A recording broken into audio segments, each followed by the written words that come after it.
Up for Parole.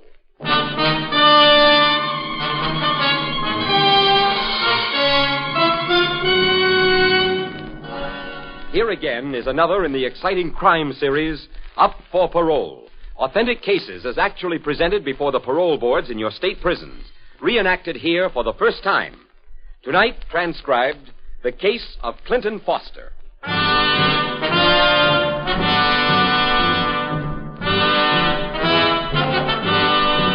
Ladies and gentlemen, you are about to sit in judgment on another human being, to decide whether he shall become your neighbor, your employee, perhaps your friend, or remain where you, society, have put him, behind prison bars.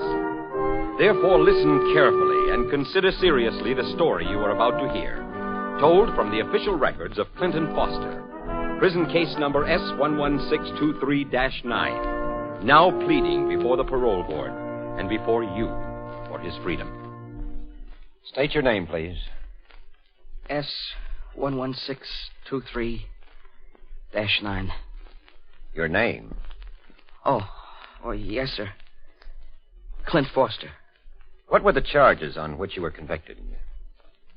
Robbery. Sentence? 5 to 10 years, sir. You pleaded guilty? Yes, sir. I stuck up the bank. I took the money. I was guilty. I did it like they said. You're ashamed of it? Yes, sir. I never did anything like that before. I was brought up to be honest and believe in God, and there was nothing like that in my family ever. Clint, how much time have you served already? How long in this prison? 4.5 years. Son, what we want, if you can do it, is for you to tell this board why you did what you did. The way you'd tell it to your father. I couldn't tell it to Pa. All right, someone you could tell it to, then. Maybe the way you'll tell it to Aggie, someday after it's all over and forgotten. Oh, Aggie got out about 8 months ago, didn't she? That's right, sir. She made parole at the women's prison last January. I see. Now, go ahead. Tell us what happened. Yes, sir. Well, I went into the bank that day, that Tuesday. But I told Aggie to stay outside in the car. We weren't married yet, but we were going to get married. I mean, we were going to as soon as we could. I had my shoes shined and my good suit on, and Aggie fixed my hair just before I went in. You talk nice to the men, Clint, because, sometimes they ask you questions and say things and make you feel small and things like that. Yeah, well, I'm all right, I tell you. Don't you worry about it. And listen, don't smoke too much. You'll see you're nervous. Yeah. Is my tie all right? Come here. I'll straighten it out. Your tie's fine.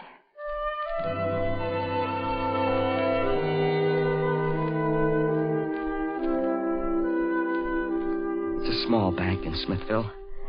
I mean, they don't even have a guard or anything like that. And I nodded to the fella at the window where they give out the money. I didn't know him, but, just to be friendly, it sort of made me feel better. And then I sat down at Mr. Wakefield's desk. I had to wait a little while because he had to finish up some papers. $400 is a great deal of money, young man.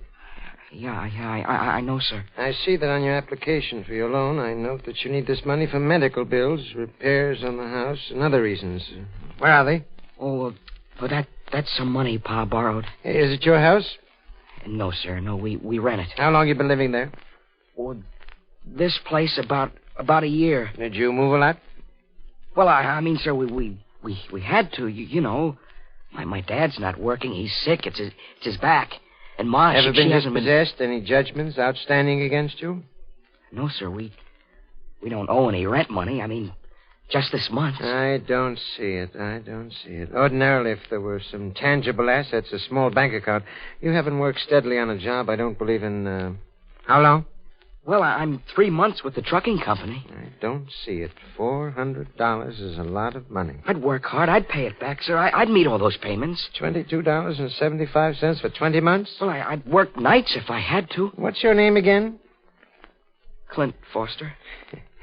My boy, if all the people who thought they were going to pay loans back paid their loans, well, they'd never have to come borrowing in the first place. Why don't you try opening a small Christmas account? Money builds up that way. $2 a week, 2 years, you've got yourself $200. Sorry about the loan. Call again.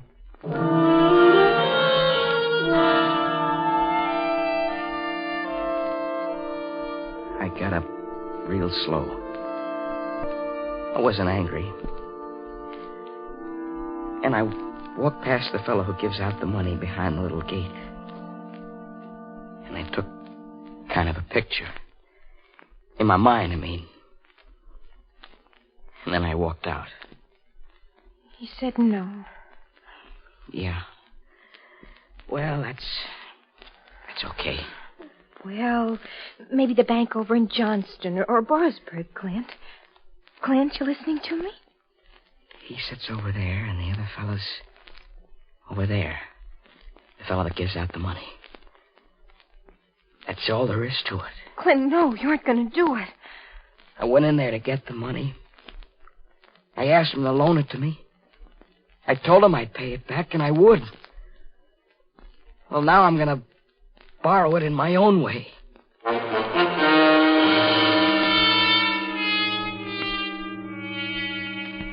You got the car all day? A lot of trouble, Clint. Look, do you have it or haven't you? Mr. Simpkins at the store, he said, why do you need the car? So I had to make up a story about how I'm going to go to Borisburg to visit my aunt. All right, you got it. So stop crying. I got a set of last year's license plates out of a trash pile. We'll stick them over the regular license plates on the car, and they won't know who we are. But they do know you. They know me. You were sitting with Mr. Wakefield just yesterday. He saw you, talked to you. He ain't going to see my face. He ain't going to even hear me talk, either. He ain't going to know who it is. He knows me. Now, you're going to be sitting in the car, and you'll have a hat on your head. Clint, suppose it doesn't. You want us to get kicked out of the house? We haven't got a place to live in? You want Pa to die? He stays up all night crying about his back. Yeah, he cries. I hear him all the time. I don't want my ma with her hands in the water. She can't do any more washing. What do you want me to say? I don't like it. It frightens me. Look, Aggie, you don't have to hit anybody. You don't have to shoot anybody. You just go in and say, this is a stick-up. And they push the money over to her. How do you know somebody might not just walk in just then? Didn't I stand outside that bank a whole week, go inside, look it over, watch all the times the people came in and out? Nobody goes in there after 2:30. Nobody. Clint, if we're wrong... It's gonna work, Aggie. Now, when I go in, you'll sit in the car and have the motor running. And then at 2:30, there's a stick-up. That's all there is to it. Oh, gosh, Aggie, if I can't count on you, then... Okay. Okay, Clint, if that's what you want, we'll do it together.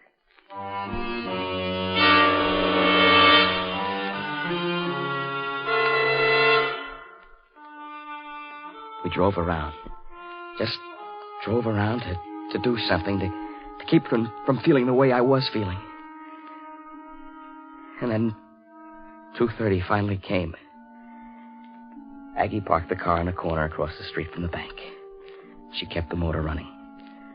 Was headed out Route 90, where there's almost never a cop, toward Collierville. I had my hat down over my eyes, and I started for the bank. It was empty, just like I thought. Yes, sir? This is a stick-up. Don't try anything funny. Just push over the cash. Yes, sir. And no talk.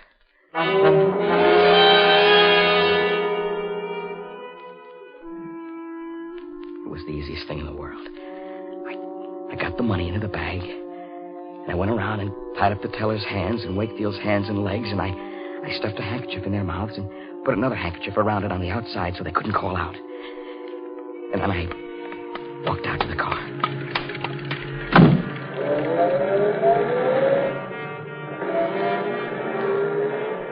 Aggie, slow down. Drive real slow. If you drive fast, maybe a cop will see you, so drive slow. You got the money? Yeah, a lot of money. Keep it down below 30.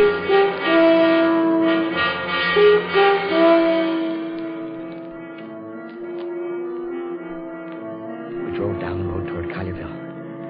I had it all planned. Except... What? What's the matter? She's heated up. The temperature gauge is way over. Well, we just can't sit here. Let me see. Pull that thing to open the hood. Yeah. All right. Throw me a rag. Here. Oh, gosh, this thing is boiling over. Watch out when you open it. Don't you think I looked at a radiator before? Oh! I told you to be careful. It didn't hurt. Oh, we're out of water. Oh, where do we get water around here? We gotta get out of here. Somebody's gonna go to the bank, and then they'll get out of those ropes, and the police will be coming soon. I told you not to. Oh, who told you to get a rotten car like this? Why didn't you get a car yourself? Why don't you just shut up? Hey, Aggie, look. Look, there's a car coming. Look, you asked me... Don't you scream at me like that again. Oh, baby, I was only frightened. So was I. Mister! Hey, mister! Now, what is it? Look, would you give a couple of dopey kids who don't know how to fix a radiator a push or a lift or something? Radiator trouble, huh? Yeah, and I gotta get this car back or my pa's gonna be awful sore at me. Yeah, I'll help you out.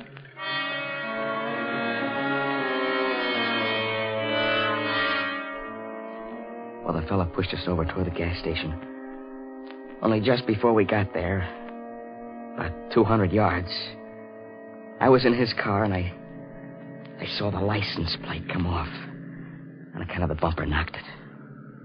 Hey, there's last year's license plate. You got last year's license plate on... Hey, got this year's under it. Mister, maybe you better stop the car. Oh, what's the matter? Nothing. Just this.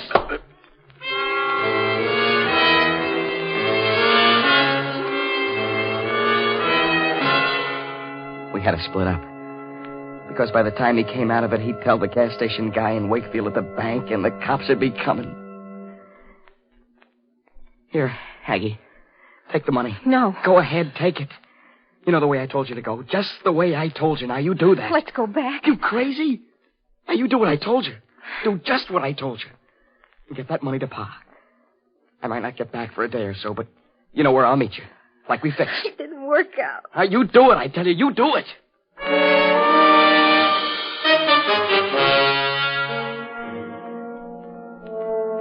First, I went into the middle part of town there. And I got on a bus. I went about 12 or 13 miles on the bus, and then I got out. I took another bus going the other way.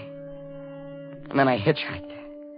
I never took a long ride with anybody. I never said anything to them, just thanks for the ride or nice weather or crops are coming in good. Till I got to Collierville. I took a taxi there. Bought a hat and a sports jacket. Finally, the cab came back to Smithville. It took me a day and a half. I got out of the cab and started going home. Walking down the street. Hey, Clint! Hey, Clint! It was George Torben, a cop in Smithville. Hold it a minute. What's your hurry? Pretty funny, huh? All the way from Collierville in a taxi. Look, George, I got to go home. My father's waiting for me. What have you got there in the bag?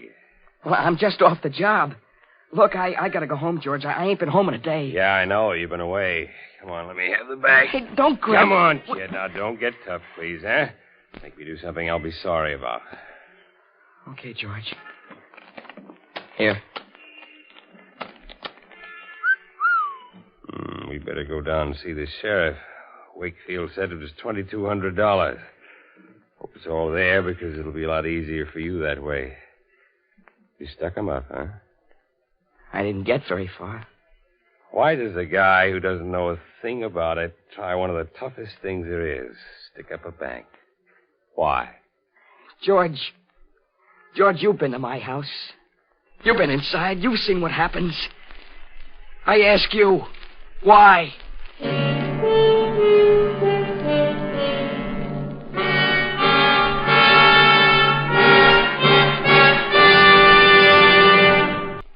A man walks into a bank in broad daylight with a hat over his eyes in a town where he's well known. A town of 600 people. I suppose you know it's about the most amateurish crime I guess any of us ever listened to. Yes, sir, I suppose so, but I was desperate. I had to do it. That's what this board wants to hear. What desperation drove you to such an act? What do you want me to say? The way things were going, the squeeze that was on us, we were always poor. Some folks would take the miles or the share-overs down a ways. They weren't doing good neither, but they'd go up and down. Sometimes they had money, sometimes they didn't, but we were poor all the time. We'd wear the same clothes, eat the same food, get a new suit of overalls maybe every 2 years. And all I could get was odd jobs. A little painting now and then, a little field hand work, but nothing steady, nothing regular. And Ma was washing other folks' clothes. And then Pa got it. Got what, Clint? Oh, he was making liquor in his still up in the woods and thinking he was getting away with it to make a few dollars to make it easier for Ma and me. He got away with it all right. 30 days in the county lockup and a $50 fine. But when he came out, it took 60 days on account of we could only pay $20 of the fine, and down there it's $1 or a day in jail. When he come out, he was in bad shape. Rub it slow, son. Easy. There's a place in my back where there's damp cells that ain't never going to get warm. Keep rubbing, son.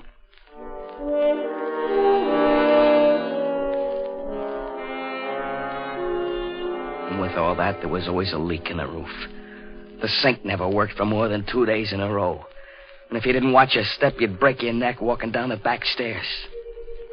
And painting? I was pretty good at it. But there wasn't none around.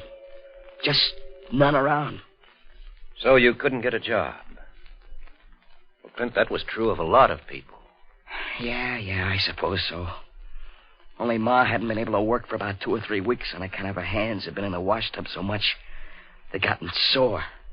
And the skin was all broken and... Well, she had to stop for a while. Even when she was working, it was only $7 or $8 a week anyway. And now we were going on 2 months behind on the rent. The furniture company came and took away the sofa. And then Pa did what... Well, it was a pretty stupid thing. He went and got himself a job picking tobacco in the fields. It lasted 4 days. Get me a drink, Clint. Get me a drink. Pa, you can't drink in a hospital. Get me a drink, son. What they don't know, what's the difference? Oh, you're smart, real smart, Pa. Taking a job you know you can't do, working in the sun, bending over, picking up heavy loads. So you end up in the hospital. Now we got the doctor's bill and the ambulance to get you here. Why couldn't you just stay in your bed and do nothing? I was trying, son. Man's got to try for his family. Now get me a drink. Just try and get me a drink, and I'll be better.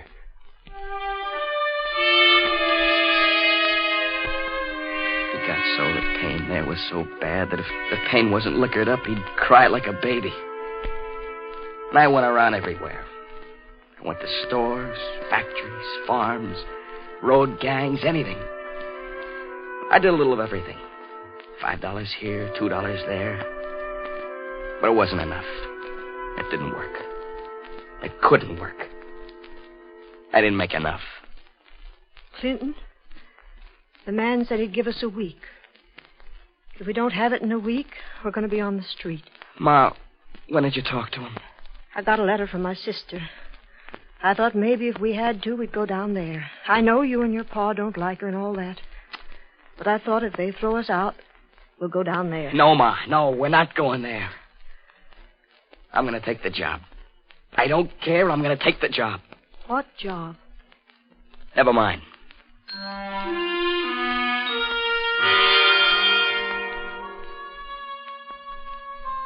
It was a job I never told Ma about or Pa. I mentioned it once, just once to Aggie. And Aggie said what I knew she'd say. You know what happened to Jeff Post. Haven't you got any brains? Well, it doesn't happen to them all. No. Who doesn't it happen to? Only the ones who had brains enough to stop after 2 or 3 months. I'm telling you, it doesn't have to be like that, Aggie, if you're careful and do it right. If you don't hit a bump and if you don't have to put the brakes on and no fool driver ever drives across your path. How are you going to stop that? Oh, look, you saw my Pa, Aggie. You saw him yesterday. You know what Ma looks like. How are we ever going to get married unless I take some chances? Sure. Sure, I'm going to marry you. I'm going to be your ever-loving wife, married to a man with his face burnt or paralyzed like Jeff Post. Well, Jim Lathrop's been working there near a year. It don't have to be like that. Maybe we'll be lucky like Jim. When were you ever lucky? And what happened to Willie Lathrop?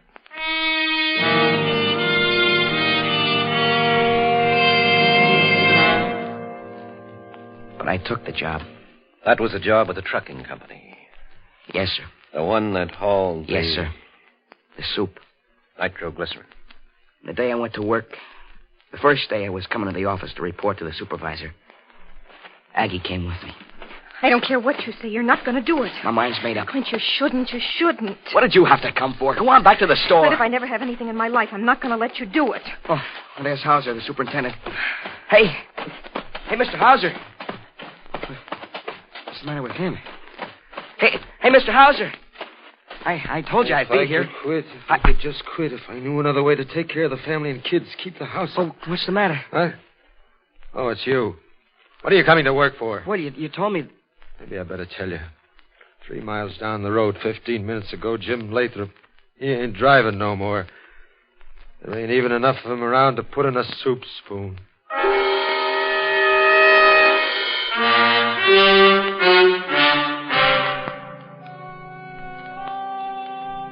So, that was when I went to the bank to get the loan. If they'd give it to me. Or do what I did if they didn't. Well, when they didn't, I robbed the bank. So that's the story, and I guess there's no more to say. Crime and the reason for crime and the fact of having served time, these things are gone by us now. Clint, if there's nothing else you want to say, this board's ready to make its decision. Well, I told you everything, sir. But then you may step outside into the next room. We'll call you when we're ready.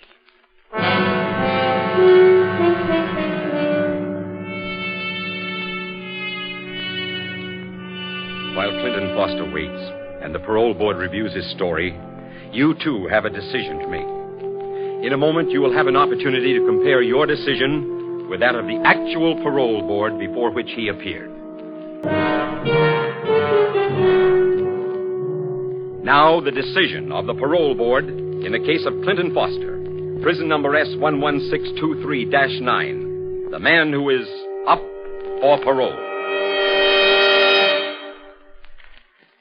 Clinton Foster, this board has considered your story with great interest. And, I might add, considered sympathy. Your family's well known in the county. It's a good family.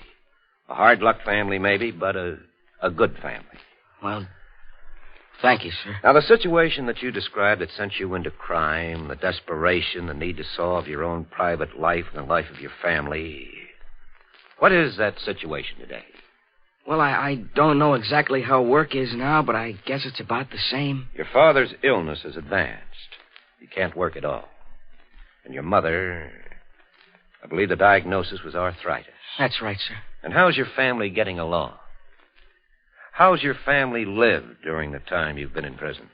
Well, they lived on relief. And you've tried to help? Oh, I couldn't do much. What could I do? Well, this board looks at small matters where they're symptomatic of real change of attitude. Now, you earned, according to the strict letter of the law of this state, 5 cents an hour for your labor. In the time of your imprisonment, you earned the sum of $465. I never figured it out, but I guess that's so. This board notes with great interest that you sent that money to your father, to your mother. You never spent a cent of it. And you told them to use it as they best saw fit. You know what they did with it? Oh, yes, sir. First, they paid back the bank on account of Aggie and I had spent $300 of the bank's money before they caught up with us. Our field officer has reported that they've paid the bank back $175. I think that shows the kind of people they are. The kind of people your parents are. Well, I wish I'd been able to pay the whole thing back. Clinton Foster, life for you is still going to be hard. To take care of your family and maybe someday to settle down and marry Aggie as you want to will be hard. Things are going to be tough, like your life has always been. Yes, sir. Well, I don't expect anything different. How do we know that faced with the same problem you were faced with before, you won't do what you did again? Oh, I wouldn't do it again on account of what I did didn't work. On account of, if you want to solve your problems, you got to go ahead and do it. Not no shortcuts, not no finding $1,000 laying in the road. Not no easy answer sticking up a bank. I learned that.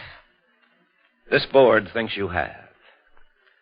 We want to give you another chance, under the strictest, closest supervision, to find out whether you've really learned that lesson. This board is sending you out to a hard, bitter life. But a life we think will be decent and will be sensible. Parole granted. Next case.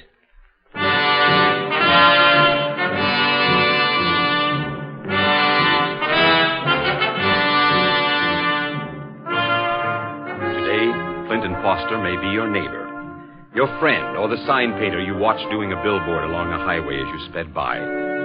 For Clinton Foster, given his second chance, settled as best he could his family's affairs. His father died. He married Agnes under parole permission, and together they have tried to make for themselves a decent, useful place in their community. His story was presented on behalf of the thousands of other prisoners within our penal institutions who, like him, may someday be up for parole.